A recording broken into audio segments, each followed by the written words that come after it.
Olá novamente, guerreiros e guerreiras, amigas e amigos. João Ricardo, cirurgia geral, retalhos. Aquele tema lá da cirurgia plástica, uma das pedras angulares da cirurgia reconstrutiva. Muito utilizado em oncologia, estética, enfim, em várias situações. Agora, o que é um retalho?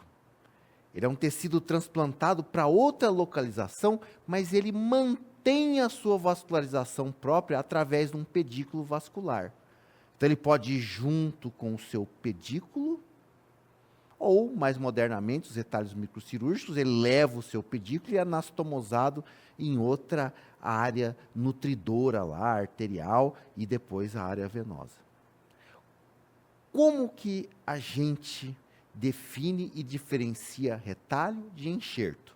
Enxerto é uma espessura parcial ou total de pele que ela é transplantada sem o pedículo vascular. Então ele depende de uma área doadora exuberante em tecido de granulação. Agora, quando eu não tenho essa área de granulação adequada, eu não tenho uma área receptora adequada que possa fazer a embebição de um retalho, eu preciso lançar mão. Ou melhor, eu não tenho a situação, eu não tenho o tecido de granulação suficiente para receber um enxerto, aí eu preciso fazer um retalho, eu preciso levar um segmento cutâneo com um pedículo. Então, a principal indicação de um retalho é onde o tecido de granulação não consegue se desenvolver. Como, por exemplo, o osso lá sem periósteo, eu preciso recobrir essa região óssea. Eu preciso recobrir lá os tendões sem o paratendão. Uma cartilagem sem pericôndrio, então não é possível um enxerto, eu preciso fazer um retalho. Agora, como é que a gente faz isso? A gente tem que entender um pouquinho da anatomia da pele para ver quais os segmentos que são possíveis de serem mobilizados com o seu retalho. Tudo depende da vascularização cutânea, onde eu pretendo levar esse retalho. Eu tenho tipos de artérias diferentes vascularizando a nossa pele. Nós temos as artérias musculocutâneas, que elas seguem entre os ventres musculares. As septocutâneas, elas vão alcançar a pele por septo intermusculares, a partir de dentro dos músculos. E as cutâneas diretas, elas já vão diretamente para a pele, sem seguir nenhum septo, nenhum músculo. Então, seguindo o músculo, eu teria aqui, ó, músculo-cutâneas e septocutâneas, entre ventrimusculares e diretamente a região da pele. É importante isso? É importante, porque a artéria nutridora, muitas vezes, precisa ser conhecida para que a gente faça um tipo de retalho. Aliás, eu posso fazer retalhos onde eu conheço qual a artéria nutridora e eu a preservo. Eu tenho retalhos que eu não preciso conhecer a artéria nutridora. Normalmente, lesões ali adjacentes que eu faço descolamentos, alguma situação, para que eu recubra essa área. São os tais retalhos aleatórios. Outro conceito bastante interessante da vascularização cutânea é o conceito do angiossomo, que é uma unidade anatômica de tecido, pele, célula subcutânea, face, até o osso, nutrida por uma artéria. Então, no corpo humano, nós temos 40 angiossomos. Olha só, eu pego aqui a artéria tibial anterior, está aqui nesse angiossomo, no verdinho. Então, se eu preciso fazer um retalho para, vamos dizer assim, recobrir um tendão, alguma situação dessa, eu preciso, se eu levar em consideração essa artéria, manter apenas essa região. Só que essas regiões, elas são conectadas do ponto de vista vascular. Elas têm anastomoses. Então, se eu interromper a circulação, por exemplo, desse território 2 aqui, faço secções e depois eu posso até suturar com o rompimento das conexões vasculares. As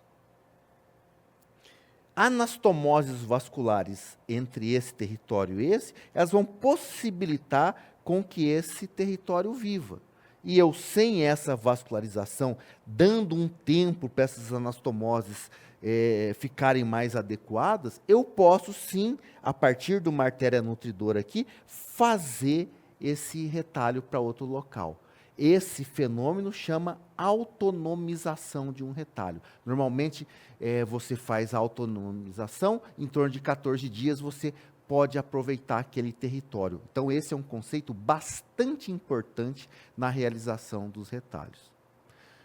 Existem várias classificações dos enxertos, mas sobre o tipo de irrigação sanguínea, temos uma classificação bastante importante. O retalho de padrão aleatório não tem irrigação sanguínea conhecida, são os retalhos que são feitos adjacentes às lesões, nós vamos mostrar alguns. O retalho axial tem um vaso sanguíneo predominante, conhecido como fonte de irrigação, e o retalho de fluxo invertido, ou seja, eu vou mostrar um exemplo. Eu tenho o nosso retalho longitudinal e ele vai ser nutrido pelo pedículo distal, seccionando o pedículo proximal, que na maioria das vezes o retalho ele tem um fluxo comum na sequência da circulação e não o fluxo invertido. Olha um exemplo de retalho axial, aqui numa reconstrução da pálpebra, a partir aqui dos elementos da artéria temporal, eu tenho um retalho recobrindo essa lesão palpebral. Depois que eu tiver as conexões anastomóticas realizadas e a perfeita vascularização do retalho, eu posso seccionar o pedículo e fazer o meu acabamento. Olha um retalho de fluxo invertido, um retalho que foi tirado aqui da região tibial anterior. O fluxo vem do proximal para o distal, mas fez-se a opção de seccionar o fluxo proximal e manter esse retalho pelo fluxo distal. Então, o retalho sural foi utilizado para recobrir um defeito, uma falha lá no dorso do pé desse paciente, que provavelmente tinha tendões expostos e etc. Então, o fluxo invertido também é uma opção interessante quando a gente não tem outras maneiras de fazer, recobrir a área lesada. Olha um retalho de fluxo aleatório. São localizações perto do defeito, né? O retalho é compartilhado um lado dos defeitos. Essa região foi seccionada, mas a lesão era deste lado. Era um triângulozinho, sofreu uma leve retração e você vai recobrir a área lesada. É bastante utilizado, compartilho lados de defeito, é o famoso retalho de Limber. Ou ele pode ser regional, ele está próximo, na mesma região, mas ele não tem continuidade. Olha um retalho aqui, frontal, de regeneração, de recuperação de uma lesão. Geralmente, quando se resseca um carcinoma da asa nasal, é uma bela reconstrução, um retalho regional a partir do frontal. Retalhos distantes, o retalho não está perto da falha, mas mantém-se ligada com a área de defeito através do seu pedículo, como por exemplo o cross-leg. Eu peguei um retalho aqui posterior, recobri nesta falha, vamos ficar aqui algum tempo, né, para que haja integração completa desse retalho e depois a secção. Puxa, mas é difícil ficar com a perna lá, realmente, mas vai valer o esforço, porque ali eu tinha superfície óssea exposta e com pouca possibilidade de fazer outro tipo de reconstrução. O retalho livre microcirúrgico é bastante utilizado, veio resolver grandes problemas, onde você pode fazer transposição de determinada área, por exemplo, a área de pele e gordura abdominal, por exemplo, para a mama, onde você mantém o seu pedículo e faz uma anastomose num outro tronco vascular. Então, o advento da microcirurgia trouxe aí grandes vantagens nessa ciência do retalho. Agora, a composição também pode ser de acordo com as camadas, e grandes vantagens nessa ciência do retalho. Agora, a composição também pode ser de acordo com as camadas que nós vamos utilizar de tecido. Músculo cutâneo ou apenas muscular, muito utilizados para recobrir falhas, principalmente com úlceras de pressão, que são as escaras, que o problema da úlcera de pressão não é a pele. O problema foi a musculatura que necrosou e a pele foi necrosada por continuidade. E retalhos osteocutâneos, então, segmentos ósseos também podem ser transplantados, ou osteomúsculo cutâneos, ou retalho mental intestinal também são realizados. Uma coisa importante para a gente verificar é sobre a fisiologia desse retalho. Porque quando a gente faz essa transposição, apesar da manutenção de um pedículo dele ter um fluxo, obviamente existe uma redução desse fluxo por causa da vasoconstrição. Quando o fluxo está insuficiente, é óbvio que eu vou ter necrose. Então, um artifício bastante utilizado é o preparo do vaso e do sistema nervoso simpático para que a gente faça essa transposição. Isso aí permite a sobrevivência dos retalhos. E quando eu falo nesse preparo, eu estou falando no fenômeno de autonomização. Eu mostrei lá, lembra da área vermelha e verde lá do pé? Aqui é um exemplo prático de autonomização. Eu vou seccionar parte do suprimento vascular e ele em 7, 14 dias que eu vou fazer a elevação desse retalho. Um exemplo é reconstrução mamária. Então aqui eu preciso reconstruir aqui uma área mamária, aqui a parede abdominal anterior, a sua irrigação vinda pelo reto abdominal, ela tem as suas limitações, mas eu preciso de um retalho total. Ah, mas você pode levar por microcirurgia. Sim, eu posso, mas se eu não tiver à disposição, eu posso fazer um fenômeno de autonomização. Lembra dos angiossomos? Esse angiossoma ele tem uma conexão vascular com o outro. Então, fazendo a ligadura suprapúbica da epigástrica inferior, eu tenho em 14 dias um retalho viável. Com a manutenção desse pedículo, eu posso ganhar esse território e fazer a minha reconstrução mamária. Então, esses fenômenos eles são bastante utilizados, bastante interessantes, é uma arma poderosa para a viabilidade dos retalhos. Então, isso tudo está em relação ao meu planejamento. Como que eu vou planejar? Primeiro, um planejamento adequado, levando em consideração a necessidade e qual a área vascularizada, usar uma técnica sempre a menos traumática possível. Suturas não gostam de tensão, então sempre sem tensão, e esse pedículo tem que ser muito bem cuidado. Quando eu tenho perdas, e é uma situação que eu posso ocorrer, no retalho pediculado, normalmente a porção distal é mais sujeita à perda, mas no retalho microcirúrgico, se eu tiver trombose da minha anastomose, deiscência, tá, anastomose inadequada, nós vamos, no retalho microcirúrgico, ter perda de todo o nosso retalho. A monitorização também é importante, verificando a temperatura da pele, a cor, o enchimento capilar, né, desse retalho, cerca de 2 segundos é adequado. O sangramento puntiforme, peguei uma agulha fina, tipo insulina, fiz umas punçãozinhas e ele está viável, ele sai sangue. Isso também é uma situação bastante adequada. E por que a gente perde o retalho? Que é uma situação bastante incômoda. Muitas vezes a irrigação arterial é insuficiente, déficit no retorno venoso, porque eu estou mantendo no pedículo arterial, mas eu tenho que ter retorno venoso também. Curativos muito apertados fazendo isquemia, suturas tensas, sutura não combina com tensão, hematomas que aumentam a pressão, dificultam a vascularização, a torção do seu pedículo. Por incrível que pareça, algumas substâncias químicas, e entra a nicotina, a cafeína, quer dizer, agentes vasoconstrutores, também devem ser relacionados como causa de perda do retalho, e eles devem ser evitadas aí nos períodos pós-operatórios. Bom, vamos voltar novamente, muito daquelas coisas da classificação e como que a gente vai reconstruir. Bom, o retalho cutâneo, lembra, mais comum, aleatório de vascularização, que eu não conheço a vascularização. Axial, eu tenho um pedículo conhecido, o retalho de fluxo invertido. Então, o padrão aleatório seria aqueles retalhos próximos às lesões, onde eu faço simples descolamentos e eu tenho aí, atinge meus objetivos. O padrão axial, eu tenho uma artéria conhecida. Olha exemplos de retalhos cutâneos de padrão aleatório. Retalho de avanço, eu preciso recobrir aqui uma região, posso fazer um losango com o famoso triângulo de Burchell e fazer um deslizamento. Situações que eu tenho perda das falanges do dedo aí, distal, muito comum, um retalho em VY é bastante utilizado.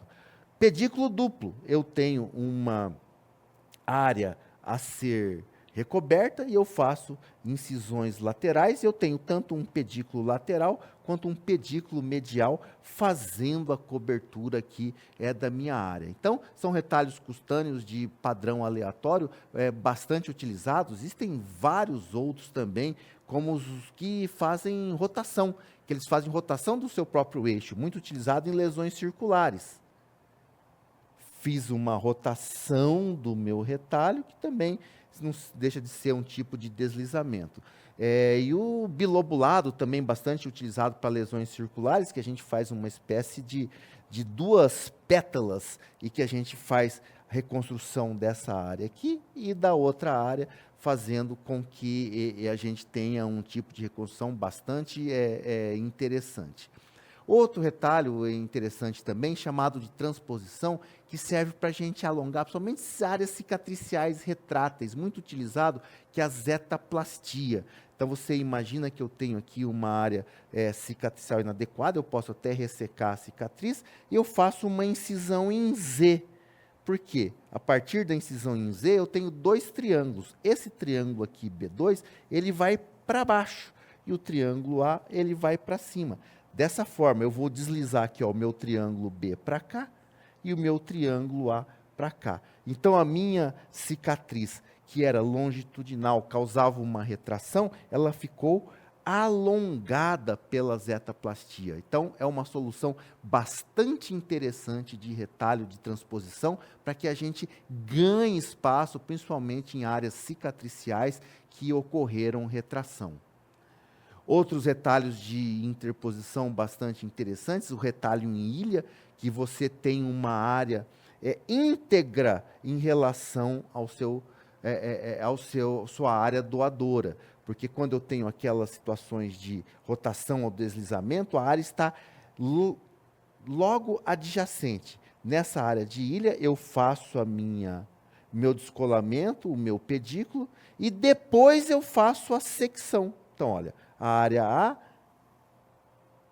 figura B, eu recobri a minha lesão e depois eu fiz a ressecção do tecido que recobria a área sadia. E eu fico com a reconstrução e depois a cicatriz lá da área doadora. Bastante interessante o retalho de interposição em ilha.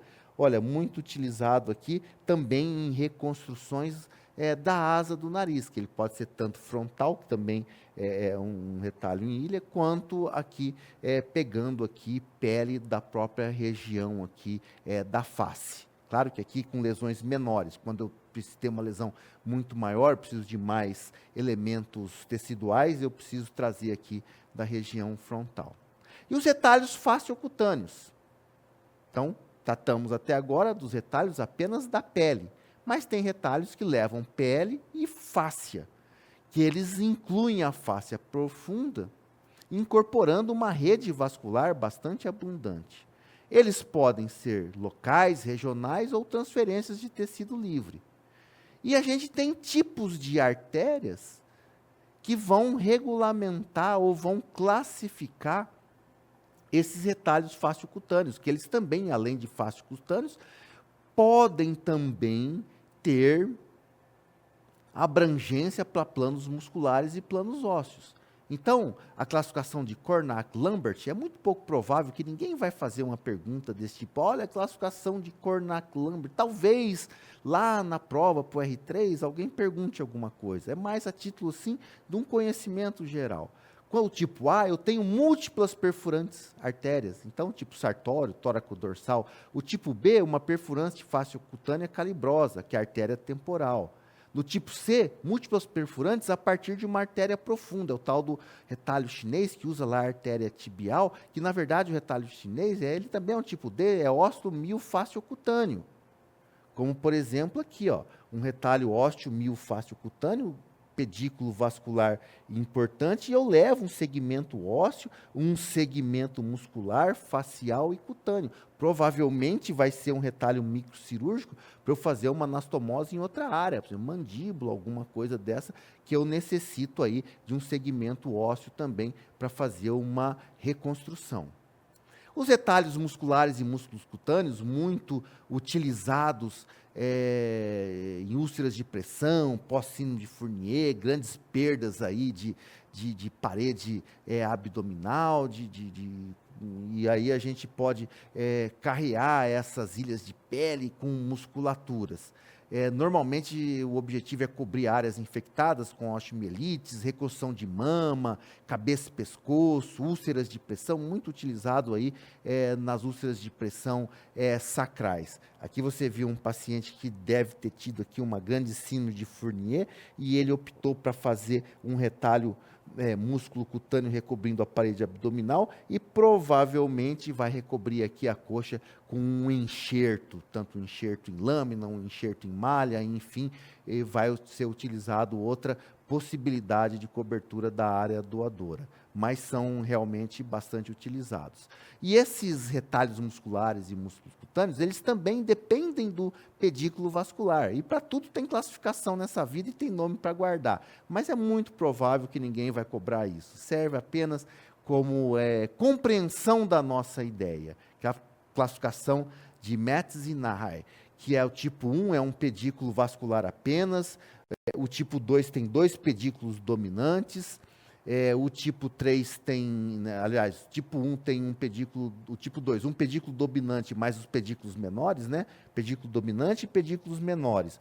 O tipo 3 eu tenho 2 pedículos dominantes, o tipo 4 eu tenho vários pedículos segmentares e o tipo 5 um pedículo dominante e outros pedículos secundários. Bastante interessante para a gente manter. Aquele retalho que eu mostrei lá, que era o chinês, era um tipo 1, porque ele tinha um único pedículo vascular. Eventualmente, nós podemos ter vários pedículos vasculares. Quando a gente faz retalhos microcirúrgicos, normalmente é tipo 1, porque eu preciso fazer anastomose de um pedículo vascular. Retalhos próximos à área doadora, tem maior possibilidade de eu ter outras artérias contribuindo. Claro, quanto melhor a vascularização, melhor o resultado. E, por fim, a microcirurgia, que a gente não pode deixar de citar, que leva em consideração microanastomoses vasculares, a reconstrução da mama, a reconstrução da cabeça e pescoço, principalmente aqui couro cabeludo, que é um grande desafio, traumas complexos de membros inferiores, grandes defeitos do tronco e períneo.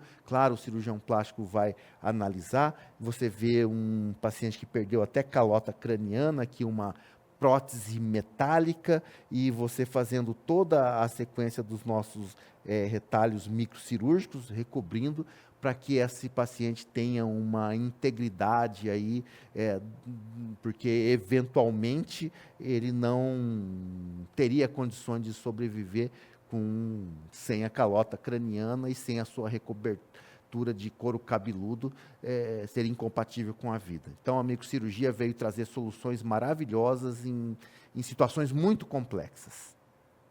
Bom, esses foram os retalhos, vamos confrontar junto com os enxertos, são situações diferentes, mas são situações importantes, são alicerces aí de uma ciência maravilhosa que é a cirurgia plástica reconstrutiva.